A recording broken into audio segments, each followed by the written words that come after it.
Hello everybody and welcome back to Writing the Rapids, the show where I, Joe Bielecki, talk to writers about writing. Very often those writers have been recommended to me by writers who have previously been on the show, or it's a Rejoinder episode, which this is. I'm rejoined by Thomas More to talk about his new book, We'll Never Be Fragile Again. Thomas More's writing has appeared in various publications in Europe and America. His novella Graves and his book of poems, The Night is an Empire, were both published by Kitty Punk. His first novel, A Certain Kind of Light, was published by Rebel Satori Press. His book of poems, Skeleton Costumes, was published by Kitty Punk in 2014, and again is an expanded second edition in 2015. His second novel, In Their Arms, was published by Rebel Satori in October 2016. A collection of poems, When People Die, was published in 2018 by Kitty Punk. Also in 2018, Moore collaborated with visual artist Stephen Pertil on their book Small Talk at the Clinic, published by Amphetamine Sulfate. Thomas More's third novel, Alone, was released in June 2020. His fourth novel, Forever, was published by Amphetamine Sulfate in 2021. His novel Your Dreams was published in 2023 by Amphetamine Sulfate, and We'll Never Be Fragile Again was also put out by Amphetamine Sulfate. Before we get into my conversation, I'll give you the short version. Patreon.com/NoisemakerJoe. For just $2 a month, you get these episodes a little bit earlier than everybody else. Also buy my book. It's called Tired, or just tell a friend about this podcast. That helps too. Now, without further ado, let's get into my conversation with Thomas.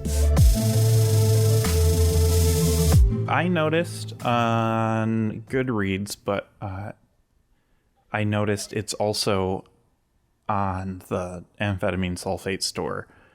Your little artist statement about the book, or ad copy, I don't know what to call it, but I think you know what I'm talking about, where you say that you feel it's the best writing you've done so far.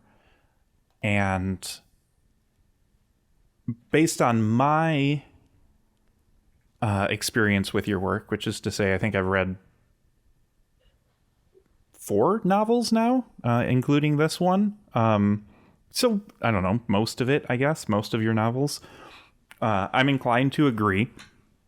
However, I'm interested in why you feel that way. Okay. Thank you, by the way. The artist statement, it was just a little thing over Instagram, and then Philip used it for. So I probably there's not too much thought put into it, but I definitely think it's my best one. I kind of just you can tell. Well, I can tell when I've kind of managed to make the idea that I've been working on feel how it feels it's meant to feel. If you want a tangential sentence. It's kind of more instinctive, but it's kind of each time I think I always get a feeling, I try to write towards that feeling of that vibe or mood or whatever. And this time it definitely felt I took a long time trying to just chase that idea and pin it down as much as I could. And I think it's I mean, books are getting shorter and shorter. And that's generally a good thing, I think, because I think it means I'm kind of cutting away the more crap each time, maybe. So yeah, I don't know why it's just, yeah, I'm really happy with how it turned out. That's the short of it. Good. I like that answer. I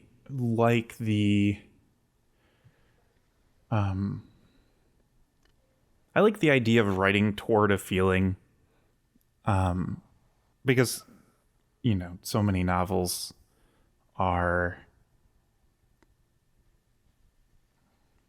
story focused. I don't know. I also feel like one of the reasons why this book is among your best, if not your best, has to do with the story too. Like, so I don't know exactly what I'm trying to say. I like the idea of novels that are sort of focused more on the sensation than like the sort of more objective, touchy-feely bits. Yeah. And I really enjoyed the sensation. Like, you know,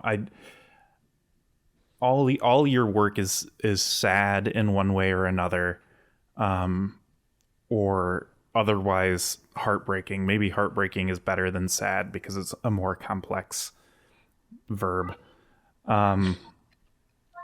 But I feel like there's a complexity here that is more like nuanced and textured than in your other work, where the characters are the protagonist is very sort of complicated, or focusing on this particular complication that feels very real and kind of largely untouched in literature that I've experienced. That's a great response. Yeah, I couldn't be. Yeah, that's made me very happy. Good. I think you've summed it up probably better than I could. But yeah, it's definitely. I think strangely, I think by accident, it's maybe got a clearer, like, when I say narrative to it than the last couple of books. That's just kind of not by design really. That's just how it's turned out. But I think a few people have said they feel they can follow it a bit more easily. Maybe that's the wrong word, but yeah, it's for whatever reason it turned out. I think after the final few edits, I think there's some very clear points that are identifiable in the story, but perhaps in the other, it's more of a cloud, maybe, or maybe you're still feeling your way through the dark. Whereas with this, there's definitely certain things you can grip onto and say. I think I could probably describe this book in terms of when someone, when you talk to someone, what's your book about? With this, I think I could actually give a very simple answer to it, whereas with the others, maybe less so. Yeah, it still has your vignette style. But I guess because it's focusing on this specific type of relationship throughout, that it is easier to follow a narrative in that way. I also really enjoyed that relationship, that complexity too. I found it very engaging. The idea of, this gay man who's infatuated with this woman, in like kind of a sexual way, kind of a romantic way. It reminded me of, funnily enough, this documentary I saw about one of the Monty Python guys. One of them was gay, but there is a point in it where he is trying to figure out his sexuality, and by, I think, today's standards, he probably would have ended up coming to the conclusion that he's bisexual but prefers men. But he said out of like every 10 people that he found attractive, 7 of them were men.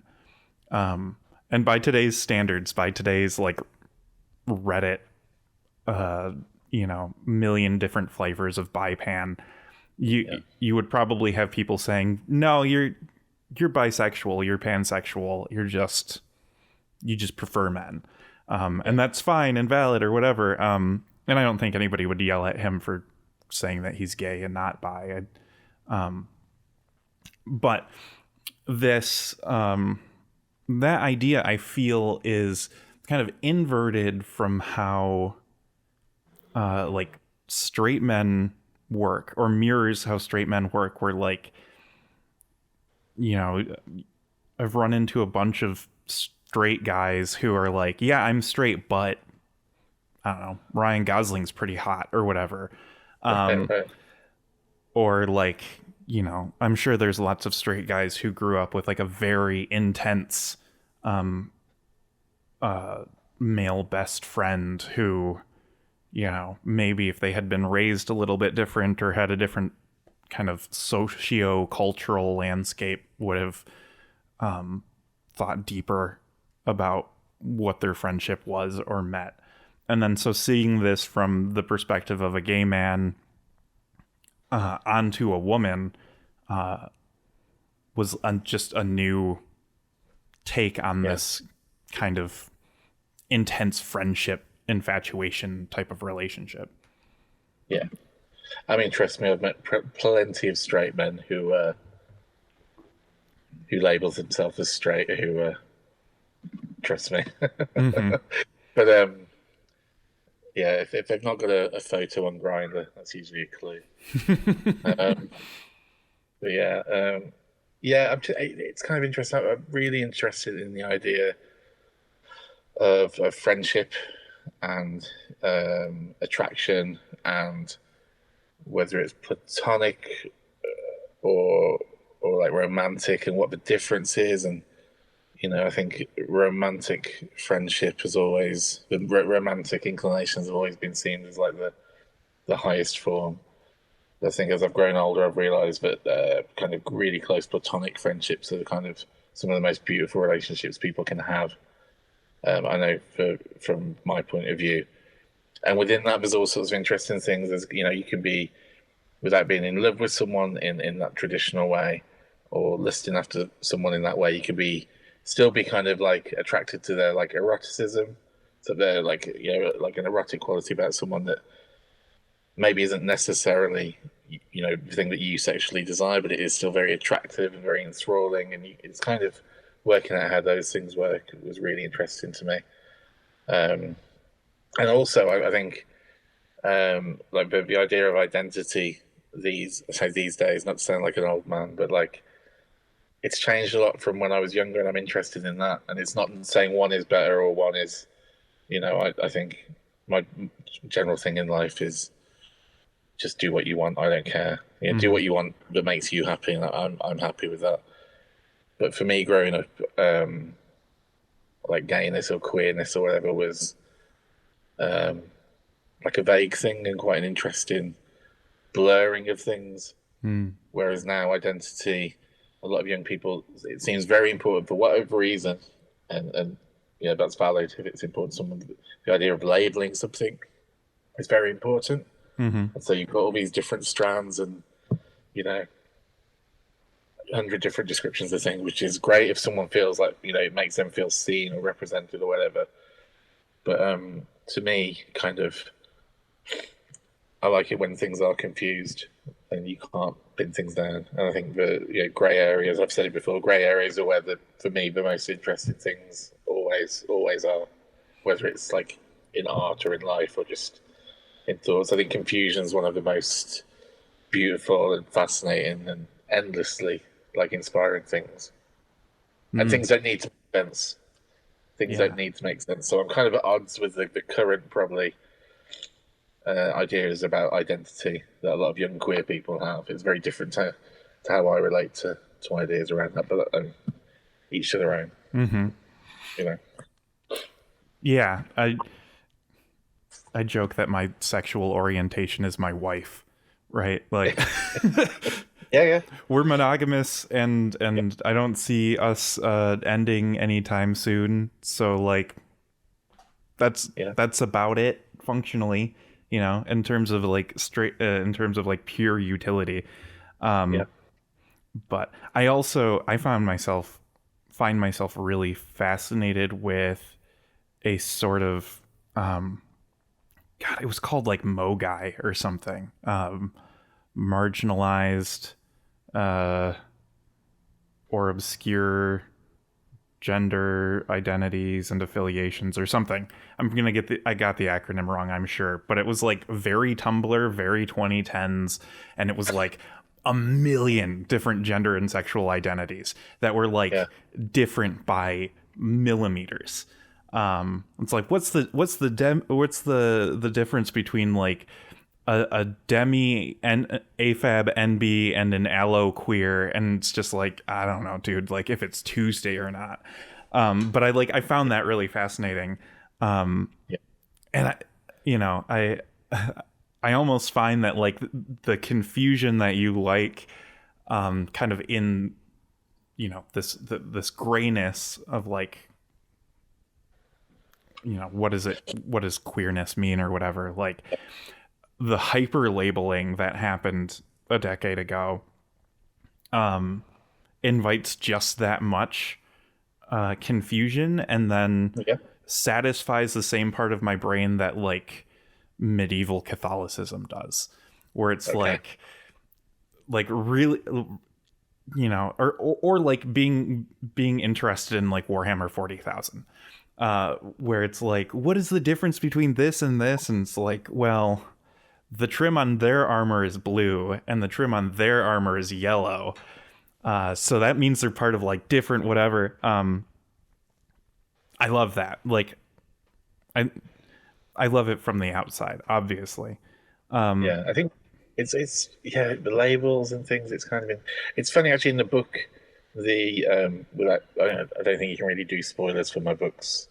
They don't work like that. But the fact that this, the two people in the book, the fact that it's the fact that they are nailing down their identity is one of the things that stops them actually being able to have something potentially amazing. And it's that that's the kind of thing, like if you do pin things down, it stifles them because you. And then all that as well is kind of my interest. It's in all the books about like language failing. It's all that. It's all like the same theories you can detach from all the queerness and blah blah blah. You put that to the language. Language fails. You can try your very best, but it still isn't going to get there. But it's the trying and the chasing it was quite fun. Yeah. Yeah, I like that a lot. I'm also reading a memoir by, what's his last name? Michael Pepiot, I think. He was one of Francis Bacon's friends. Okay. And he met Francis Bacon when Bacon was in his 50s and he was in his 20s, and he's straight. Francis Bacon was obviously gay. And in the first third of the book, when he's like young still, in his 20s, because it goes through the rest of Bacon's life, he's constantly kind of questioning his sexuality, simply because he finds himself hanging out with more and more gay people. Right. Because he's friends with Francis Bacon. So like, they go out drinking and they go to like 4 different bars and 3 of them are gay clubs, and everybody likes Michael there, and Michael likes everybody that he's meeting, and he's like, man, this is weird, right? Like, why am I friends with all these people? Why do I keep finding myself in these spaces? It reminds me of one of my best friends told me she read, a letter in an old Just 17 magazine when she was younger, and it was, I saw my sister kissing another girl. Does this make me a lesbian? Oh man. The other thing, and I just tapped on one of the pages that I saved, and this is perfect synchronicity. The book is focused on memory, but I feel like there's also, it's not just memory, it's nostalgia too. Which is something that I've also been like thinking and writing about too. So this book hit me in that way. But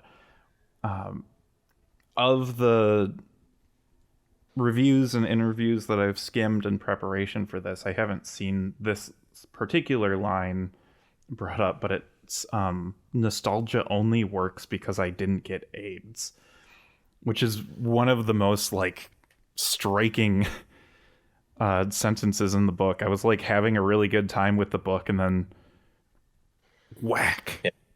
I was like, that's right. And it's Thomas More book. I thought about using that as one of the taglines, but I just thought it would be just asking for trouble. Yeah, it's nostalgia. I've kind of got a real kind of, I always say I hate nostalgia.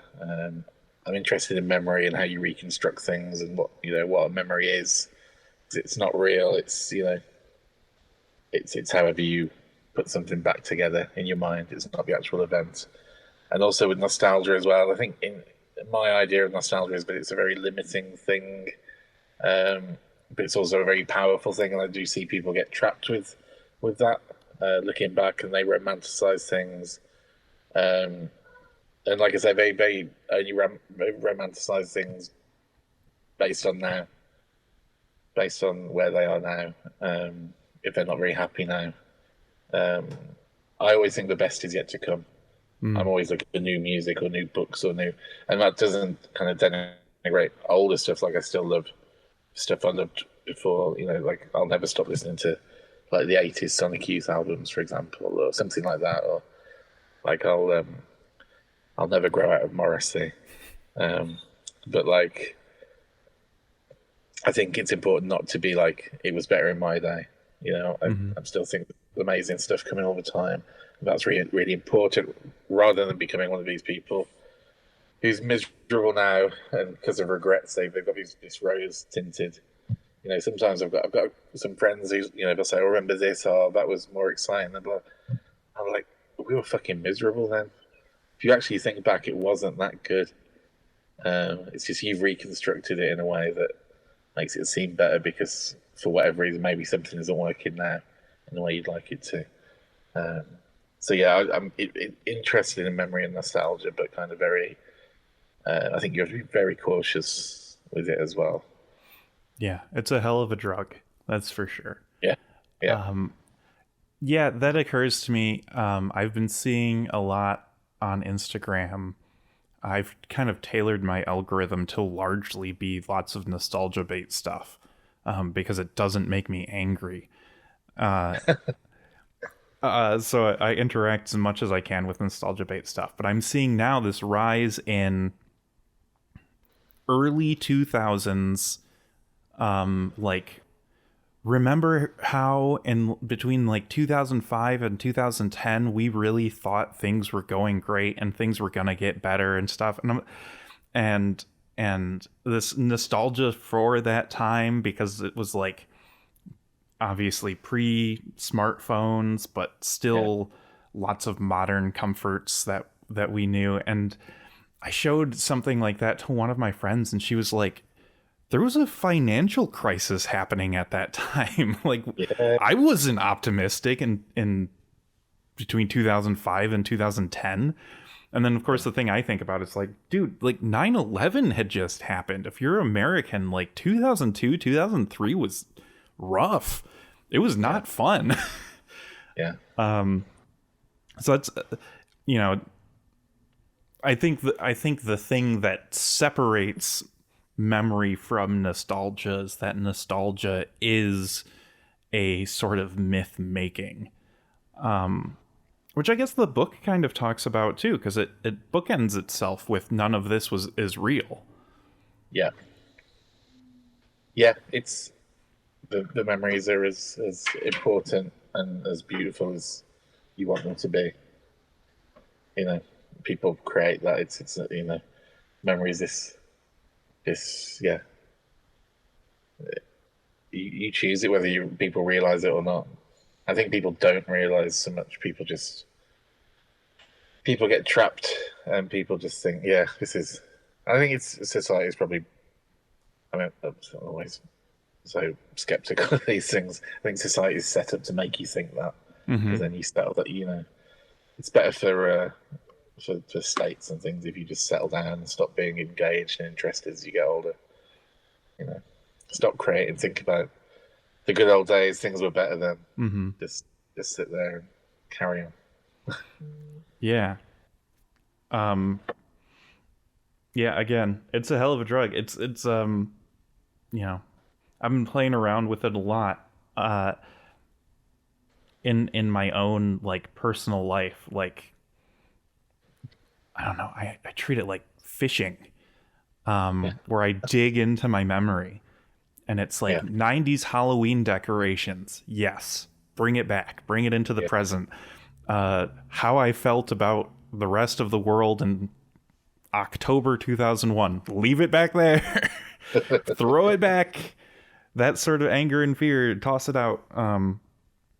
Or I saw a post on Blue Sky or something where someone was lamenting how part of being old is that they'll hear songs they hated from when they were kids being played like in the grocery store or at the mall or wherever, and kind of tap their toes to it. Oh yeah. And they'll be angry about it. And for me, like, you know, the Fall Out Boy can't hurt me anymore. So I can hear Thanks for the Memories as a 30-year-old and kind of rock out to it, even though I hated Fall Out Boy at the time. I hated it. I thought they were a terrible band. Really, I was jealous that all the girls who looked like the girls I liked were into Fall Out Boy, and I didn't look like the guys from Fall Out Boy. So, you know, like, now that I'm an adult, I can just be like, yeah, man, whatever. This sort of emo pop punk thing that I was too serious as a child to really get into. Now I can at least enjoy a little bit. I felt like a curmudgeon the other week because I was with some friends and like the subject of Limp Bizkit came up, and they were like, you know, oh, Limp Bizkit's back, you know, they're playing this thing, and I'm like, when did it become okay to think that's good? When did that become good in your? It wasn't good then. It's not good now. Like, you've got memories attached to this that are making you think this is good. This is still just. It's awful. Yeah, the entire new metal resurgence is really interesting. It's part of or connected to this new aesthetic trend on the internet called like 2000s older brother core, and all of the images attached to it are like essentially like it's a good estimation of what that sort of like your friend's older brother, if you're my age or younger, would have been like. But looking back at it now, as someone who was there, someone who was wearing those sort of like Dragon t-shirts and drinking Mountain Dew and playing Halo and listening to Limp Bizkit, like, those dudes sucked. Like, those guys were awful. Those dudes, like, I guess it's fine now, you know, now that you can kind of ironically wear those embroidered jeans or whatever, to romanticize this sort of like archetypical dude. But like, oh man, I hated those guys. Those guys would show up at the skate park and you just go home. Yeah, I saw a kid the other day. I just got off a train and I was half asleep. And I saw this kid, and he had like the massive baggy jeans, and like a belt with spikes on it, and like a Deftones t-shirt of his bleached spiky hair. And I was just, it was really freaky. It was like, is he like cosplaying like 98 or is it 1998? But I guess now that's the thing, which again I find interesting, like youth culture or subcultures or whatever. Now it's, back then it was, subcultures were so much more uniformed.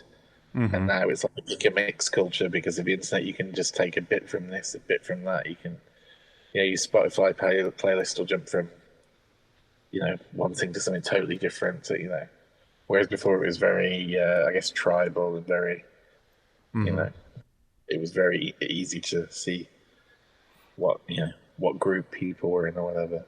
But yeah, it's interesting. Always interesting. Life is always interesting. Isn't it just? When another passage I marked that I really liked was that, now I'm not going to be able to find it because I was scrolling through the rest of the manuscript to find out the other things. Something along the lines of love being method acting. It occurs to me that this love was like method acting, a very private performance. And I liked that insight. I liked, I kind of feel like all relationships are like that to an extent. in my own life, I feel very sort of like a vibe sponge and very sort of like reflective. Where like it's not doing a put on to act differently with my work friends than it is, or than I do with my writer friends, than I do with my wife. It feels very natural. But it is, whenever they clash or whenever they meet, then I do notice this like dissonance within myself to like, I don't know, if I am hanging out with my friends and my wife is there, then it's like, you know, relationship George and friend George are exploding. 100%. It's always interesting, you know, like how you are with certain people. How do you know someone? It's impossible to sum up, you know. How do you know when someone really knows you? Because like the self is so changeable, and so like, you know, influenced by, you know, so many different variables, or you know, a million times a second. Yeah, I feel like I kind of tried to get at that with my novel Tired, that like no matter what, no matter how close you are, you're kind of always unknown to the people around you and therefore isolated. I don't necessarily feel that way now, but I did write it a decade ago. But yeah, and I guess that kind of lines up with the party scene at the beginning, where like everybody's kind of hanging out, but everyone's doing different drugs and passing the controller around, and music is playing, and that scene is probably also why I felt particularly nostalgic, because even though when I was in a place in my life where that sort of thing was happening, we weren't doing tons of drugs. It is still very like everyone's just kind of like next to each other and not necessarily like with each other. Yeah, I think, you know, we're all that old thing about being alone in a room full of people, but it doesn't. I think it's always seen as a bad thing, but I think it's just, you know, it doesn't have to be a negative thing. I think it's kind of beautiful that everyone's got their own thing going on at once, or you know, a million things going on at once individually, and sometimes they cross over, and you share that, you know, share different moments with people who, this is the thing with life. Like, it's so like you can't pin it down. It's constantly changing. No matter what people say, you can't define it. And like, I'm really lucky that I'm never bored. I think, you know, there's always something fascinating going on with any interaction, with whether you're on your own or. Last Saturday, I was in some huge arena seeing Morrissey, and like, it was just fascinating seeing the different dynamics of people, thousands and thousands of people walking around and working out what relationships people had to who, and what, and you know, who they were and why they were there.